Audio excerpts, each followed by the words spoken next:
现在的熊孩子都这么嚣张了吗？熊孩子手拿钥匙，脖子后面就会出现个钥匙孔，缓缓插入，随即扭动。熊孩子就像断了线的木偶被定在原地，而不远处的身后却出现另一个自己。但此时他的另一人格竟盯上了房间里的大箱子。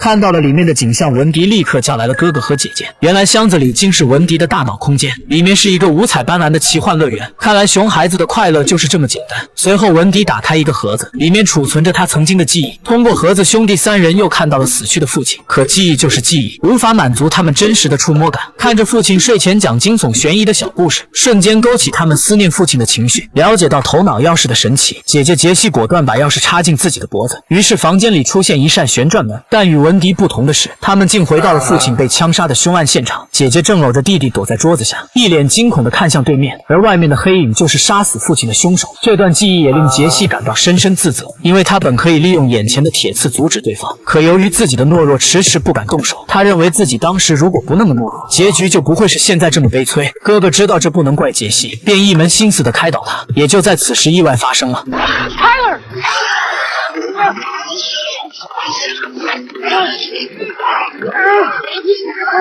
面对场景再现，这次杰西没有失忆，拿起铁刺就扎向对方。其实对方就是杰西的心魔幻化而成。回到现实世界，杰西看着哥哥被袭击留下的伤痕，他仿佛意识到了什么。与此同时，文迪又找到了新的钥匙，那是一种可以将肉体与灵魂完全剥离的钥匙。熊孩子第一次尝试独立飞行的感觉，喜悦的心情简直是无以言表。但此时的杰西再次进入了通往大脑的那扇门，并在里面拖出一大袋东西，里面竟是偷袭哥哥的怪物。看来杰西已经彻底战胜了他的心魔。